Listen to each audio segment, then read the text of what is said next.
you all for joining us. I'm incredibly excited to introduce our panel for this evening. Please welcome the filmmakers and cast of Pieces of a Woman. Director Kornél Mundruczó, who's joining us from Hamburg, Germany. Kata Wéber, who's joining us from Berlin. Ellen Burstyn, who joins us from New York City. Thank you. And Vanessa Kirby, who joins us from London. Welcome, everyone. This is such a deeply personal and intimate film. I'm going to ask this, Kornél, to you first, and to Kata. This is your first film in English. What made you want to tell this particular story in English?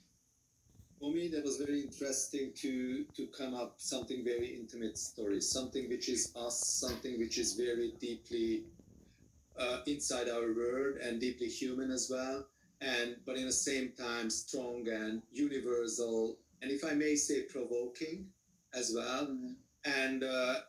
And since 5 years, I felt that I would like to talk more the global audience as I can do on my mother language, which is the Hungarian. And I find it starts to limitate me somehow as a filmmaker. So it's, that how far you can go. So I would like to break through that wall and just wide up. And this story was like deeply personal from our side, and also just dealing with a taboo, which we would like to crash and want to work through this process and deliver this movie to the world. And that's why I find this is Pieces of a Woman is exactly something what I would like to do it on English. Mm-hmm. And for you, Kata? Yeah, I think I totally needed other people's feedback and opinion, especially Kornél's, to have the courage to turn this story into a script. It used to be a play that I wrote for a theater, which had just 2 scenes existing. And then I think I learned through the process of writing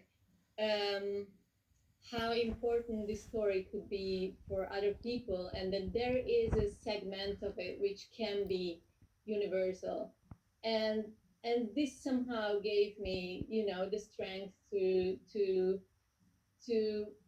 yeah to make it bigger, to go deeper into it, and also the courage to do an American script, which is so much not an easy thought, especially after like 5 years of us trying to deal with different projects. So you really need to know the weight of the material to go there.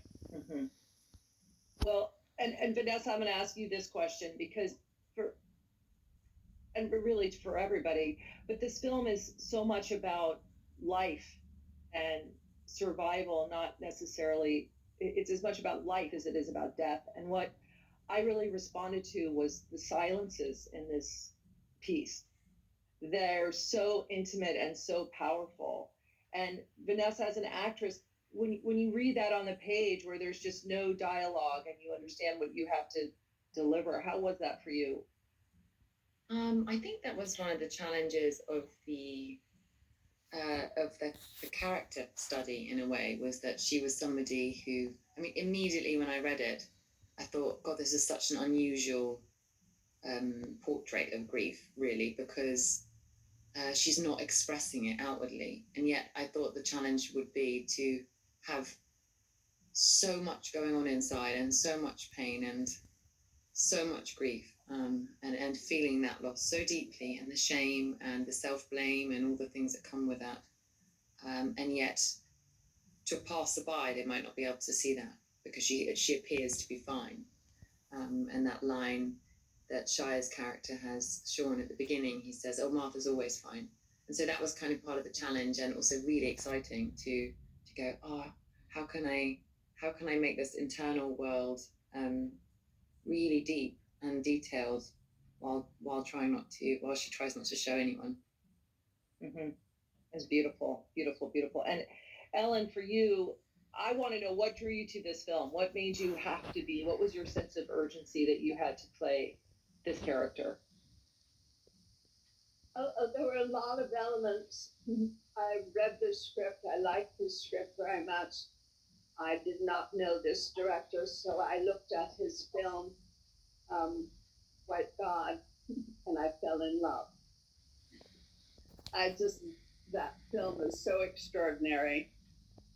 All the way through, I was enjoying it. But the last shot of that film was one of the most brilliant things I've ever seen on camera in a film. I still don't know how he managed to get all those dogs in that position and stay quiet. I've got to ask you that sometime, Kornél, when we're not on camera. Yeah. I love the script and I love the director. And then when I heard that Vanessa was playing it, I had seen her play Princess Margaret. And I knew immediately that she was a divine actress. And when I saw her, I went, who is that? I knew she was from the stage, first of all, because she had so much depth and took such an interesting take on the character of Princess Margaret. So all of the elements were perfect for me. And then Shia, and I know what a wonderful actor he is. So I just was thrilled to do it. I'm glad to be cast in it. Thank you, Kornél, for casting me. No question. There's no question. Well, Vanessa, for you had to have done a lot of research. I read that one of the things you were most nervous about was, capturing that loss of the women that you had spoken to and really honoring that grief on camera. Can you talk a little bit about that? Yeah, so I guess it was when I started the process of sort of trying to get inside Martha and really, majority of the film is like post that trauma. I knew that I had to speak to people that had experienced that level and that particular kind of loss in that way. And I managed to find some really brave women who really wanted to share their experiences and actually found that for the most part they hadn't been able to, or they haven't known how to. And it's the more that I spoke to them, the more I realized how difficult society finds to talk about it and consequently them.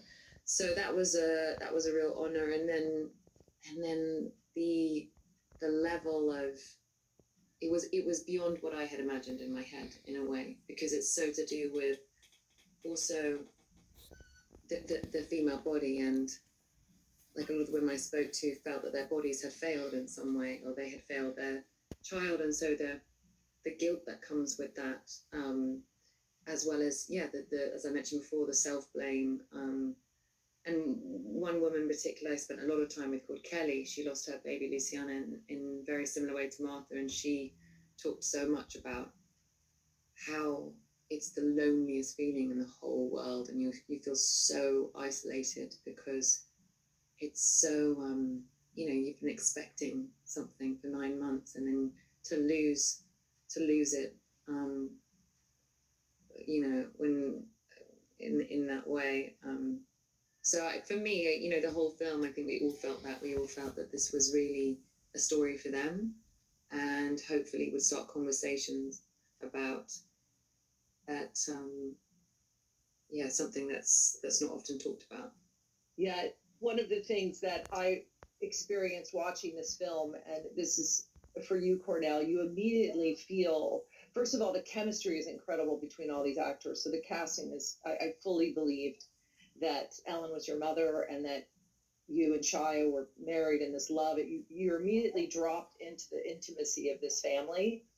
And that opening scene, really, where you take us through this birth scene, you just kind of take the audience without judgment through this scene. It's like an incredible action sequence, even though it's not necessarily an action sequence, but it feels like it. You almost feel like you're giving birth, and the tension is so real, and the excitement. And I felt that watching it, I went through all of the emotions. And Kornél, what made you want to do that shot do that sequence in one shot? And also for Vanessa as an actress, what is that like, knowing that this is just going to be one continual piece? Yeah. First of all, when I read the script first time, even the theater play, it was like, like 35 page at the beginning about the birth. And it was a long verse on page, and I was like so destroyed to reading it through, and I felt also as a father of three that exactly what I felt as well from perspective of a man, but it's still like what I felt. It's very universal and something what you cannot control. You lose your control, and some bigger power above you controlling the whole event, and how you can describe that as a cinematic language, and how you can do it to give that physical experience became like a transcendental experience as well during watching it. And that's at the end we landed up, okay, let's do like one long take, and and expand the film time, and the 23 minutes it feels like hours and hours from a verse. But logically it's like a short term, it's 23 minutes, it's not more. But on screen it is like tremendous, it's endless. And also how you can give real space and freedom for the actors to really feel it, and not manipulating it with the cuts and with the stops, and we try again and go back and we have this moment and that moment. How you can create something as big and universal as a verse itself. And um, and and and that was it. And of course digital technique makes that happen, because before that I working for 35 mil always when you have 12 minutes maximum. And here you have more. And then we started to establish, and I started to feel that, wow, it's became like a physical experience, or like performing art on a wall of the museum. It's something else than a narrative movie can do. It's kind of above. And that's what we all felt, and we was deep into that process. And of course you need partner for that, but Vanessa and Shia definitely was part of partner for that. And also I find this is the best cinematic language to describe what I read in the script. Kata, can you tell me a little bit about writing it? I think, I have to be honest here. I think the length comes from previously from the play. Like you want to establish something that has, works like a counterbalance to a huge dinner scene. So, but at the same time, I think there is a point in that which says like you want to create the existence of the lost one. So that was the whole perspective of the movie for me. How can we create a movie about someone who is not there? And I think to establish, to create the presence of the lost one also comes with the strength and with the length and with the horror and with everything that you establish.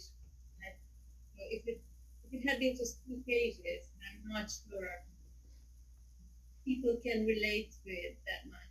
And also for me, like giving birth and was a completely spiritual thing. And I think it's a very physical thing. And I also learned that grief is a very, very, very much physical thing. It's not much to do with logic or understanding, or like you cannot learn how to do it. You cannot learn how to be pushed. For you, Vanessa, as an actress, how was it to do that birthing scene all in one take, that 23 minutes of physical acting, physical and emotional, everything all at once? I'd love to hear how that experience was for you.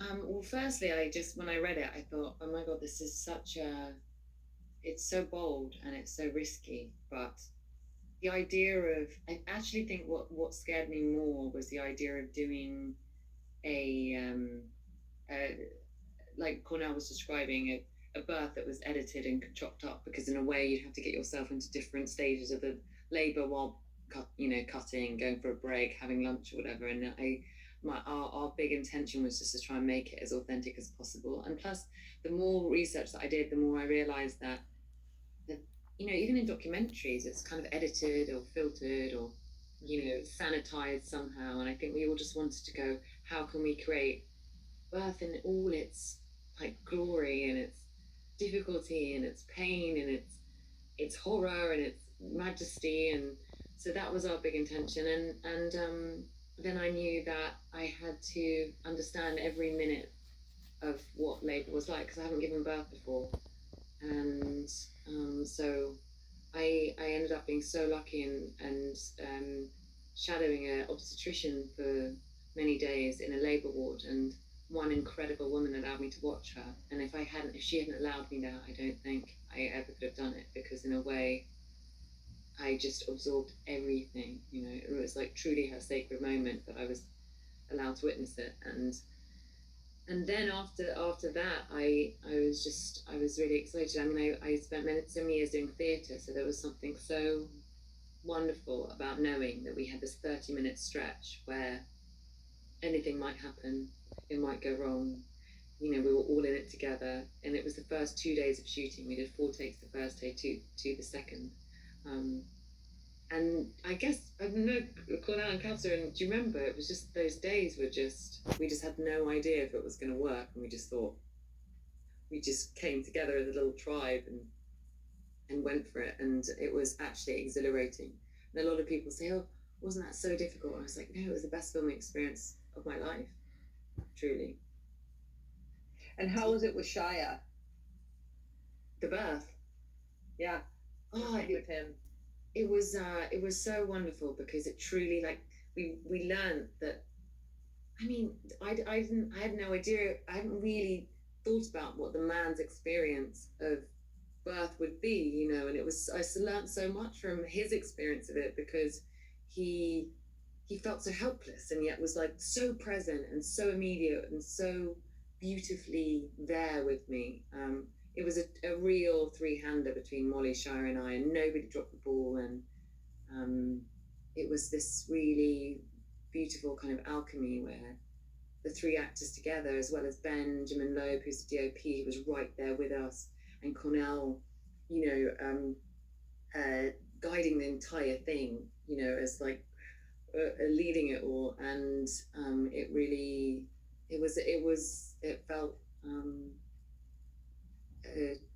it felt like it was really happening.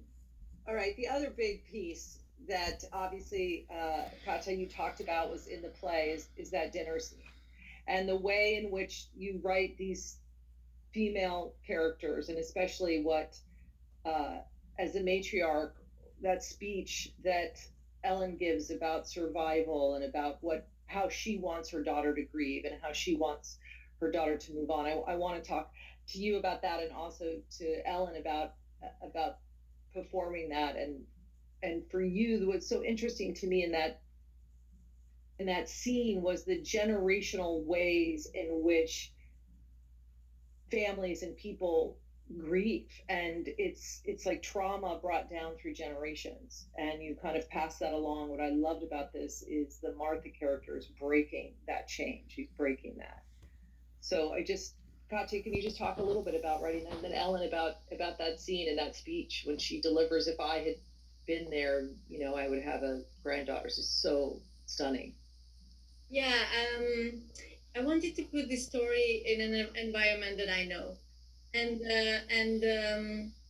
this is my family background. I think I wanted to talk about how we pass the patterns to deal with certain traumas within families. That sometimes this attitude doesn't help anymore. In survival families, sometimes perfectionism is a way to survive.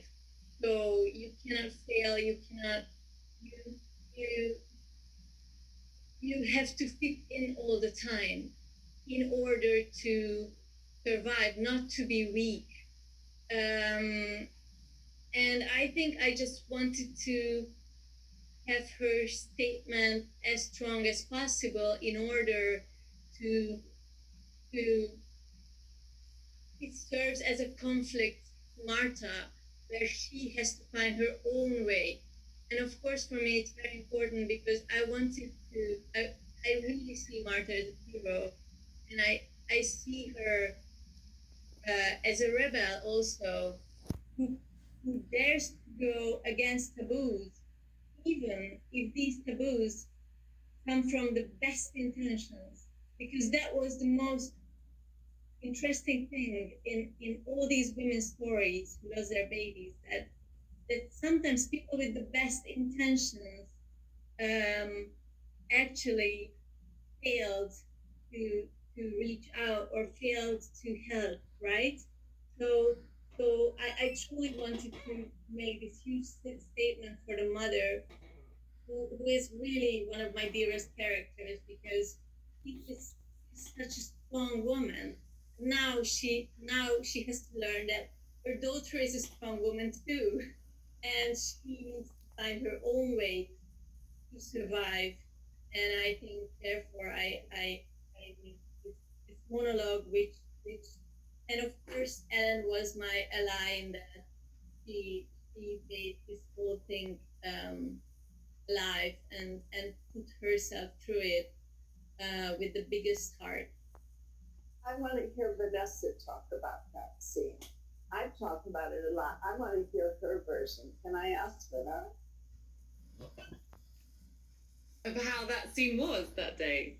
Yeah.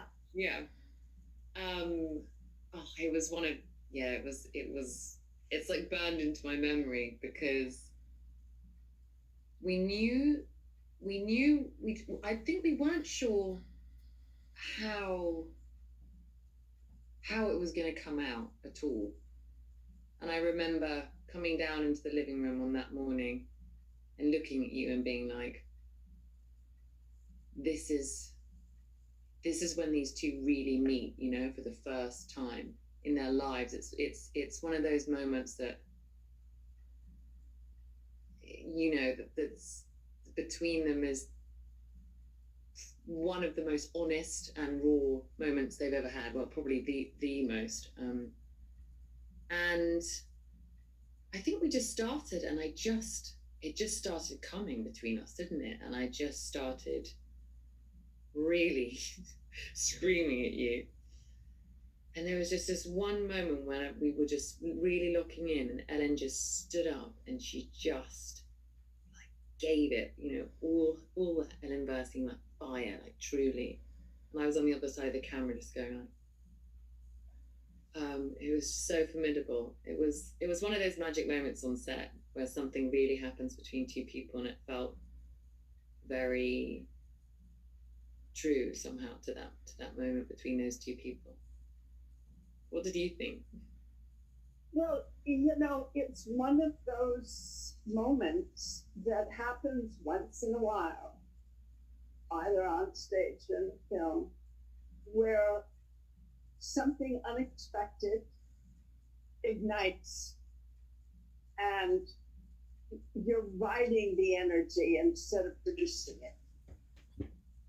Does that sound familiar to you? And I felt I don't know how to say this, the reality of the relationship between us and the importance of this moment. And then I think it was on my close-up, you said to me, make me go to court. And Kornél said, action. And it was a very full, that's what is used in the film. It was, the force was with me, as a way to say it. I came to the end of the speech, and something in me went, I haven't made her go to court. And I just kept on going, and I don't know what was coming out of my mouth, but I didn't stop until I knew I had made you go to court. And it was a moment of moving magic, that could only happen, I think, because we had found such a real relationship with him. So that I was really feeling you and you were feeling me. We were real to each other. The relationship was real. And out of that came our connection. It was a very beautiful experience as an actress. Now, I think all the work that we put in, and Kata put in, Kornél put in, it all came together in that. From our earliest time around my dining room table, where we all focused in on what's really happening between these two human beings. And in that moment, I feel it was brilliance. For me. Yeah.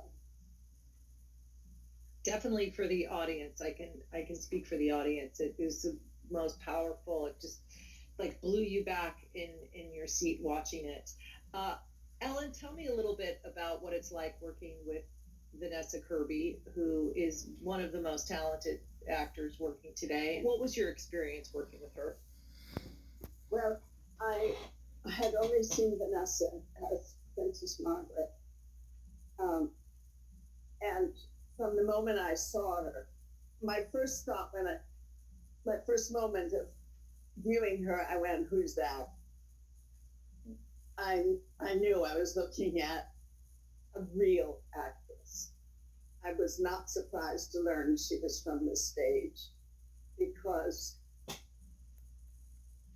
from my point of view, having a career on stage sweetens the talent, shall we say. It's hard to describe the joy that exists between two actors when they click and they become to each other what the characters are to each other. And that happened with us. We made it. We worked to happen. And it did. And that's why you keep on acting until you die, if you can, if it's possible, because it's just so full of joy, and it works. Right? If you're the best. Vanessa, did you want to say anything? I mean, it kind of, it's hard to follow that, because I knew, Kornél always hadn't said that Ellen would play this. It was her. It was just, and when she agreed to do it, we knew how lucky we were. And the minute that I walked into her apartment and met her and looked at her, and I'd known all her work, and I'd always admired her unbelievable range of performances, and always such fierce but so vulnerable and so spontaneous and so unpredictable. And like I said, like that fire, that Ellen Burstyn fire. And I held her in such great reverence, and then becoming, I just love her as a person. And so, like she said, it's truly one of those beautiful kind of privileges in your life to meet someone like her, respect her so much, and learn a lot from her, as well as have her in my life always. So very grateful. Kornél, I want to ask you, how did Martin Scorsese end up being an executive producer on this? Oh, long story short, we sent the movie to him. Actually, the first edited version, which was kind of a rough cut, and through Howard Shore, I asked him that. Oh yeah, I'm very curious, because Martin is a real hero for me. I mean, he's everything for American cinema.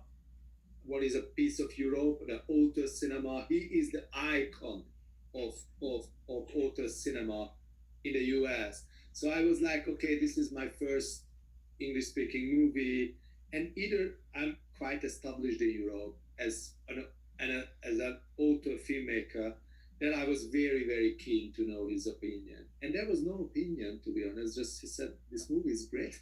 I wanna help." And he was, I think he was really moved by the movie on a very simple human level. And he said every step was so unexpected for him, and every twist and turns. It was one way very obvious, in another way very surprising, which is good movies made. And then he asked, "How can I help?" We are absolutely honored that he's part of our team and he's supporting this movie. It's very meaningful for me. Also, I wanted to talk to you about the music. It feels like the music is almost another character in this film. First of all, this is also a little bit back in time, and when producers asked me that whom I would like to work with as a composer, I was like, I would like to work with Howard Shore. Why?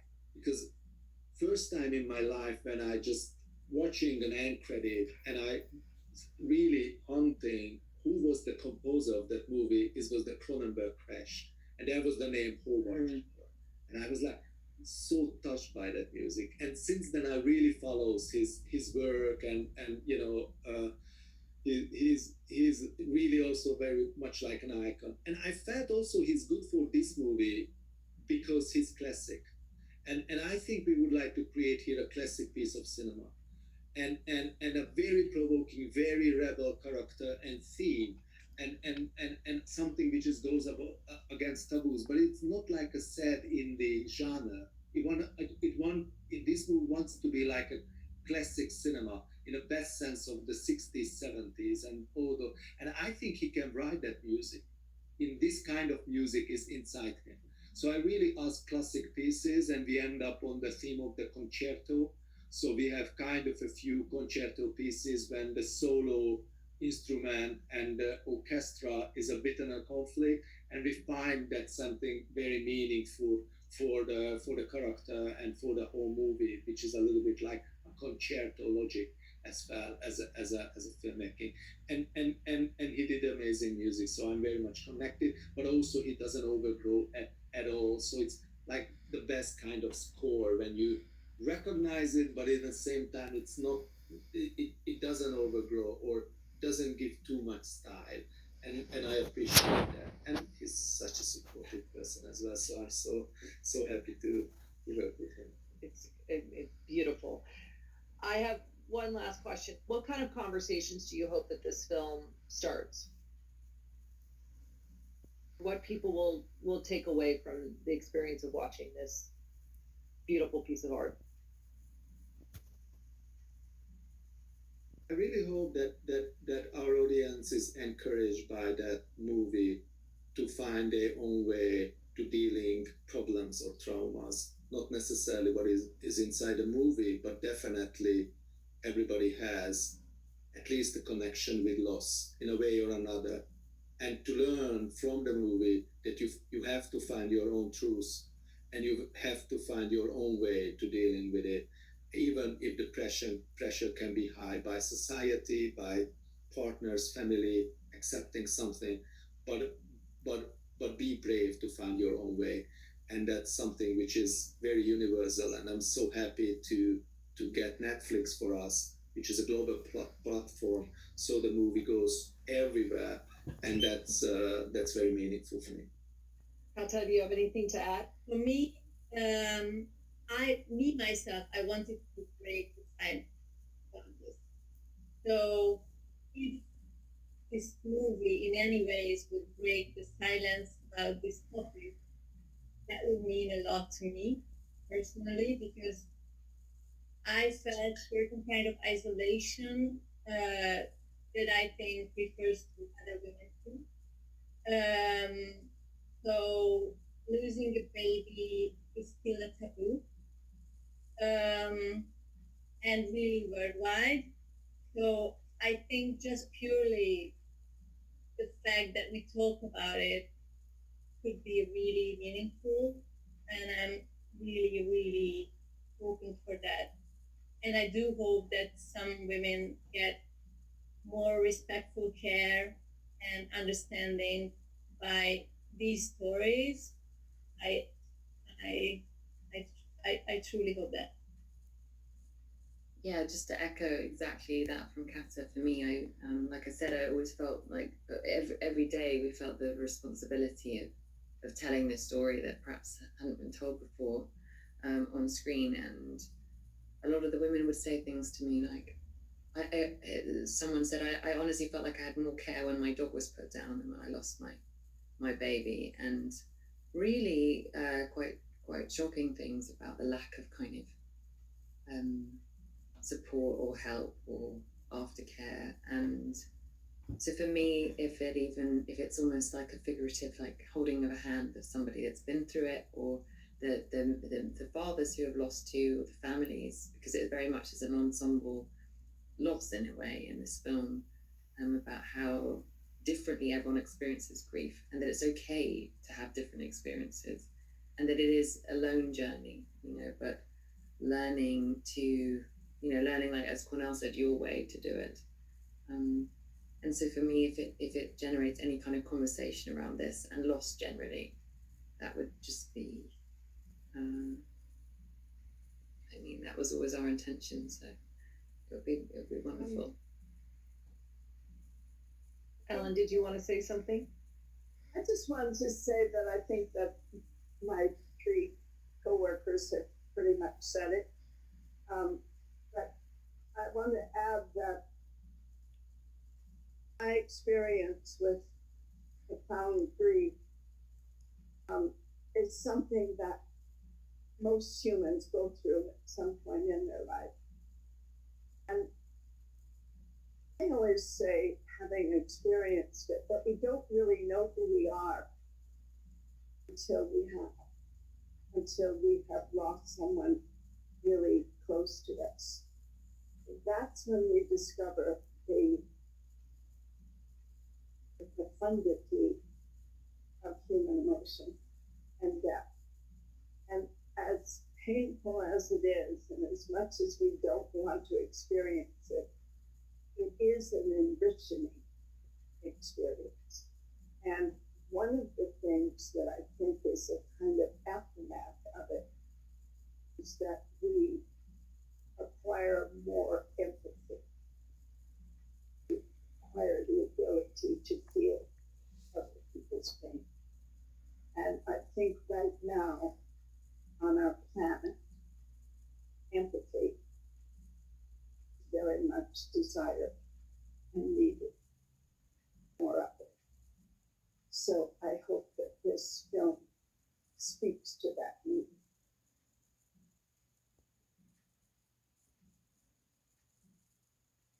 Thank you very much. Wow. I could just keep talking. It's such a special experience to be with you tonight. I want to thank you so much. Thank you, Kornél. Thank you, Kata. Thank you, Vanessa. Thank you, Ellen. Thank you for this beautiful special film, this little bit of magic that exists for all to see. So really, and to you at home who are joining us tonight, thank you so much and good night.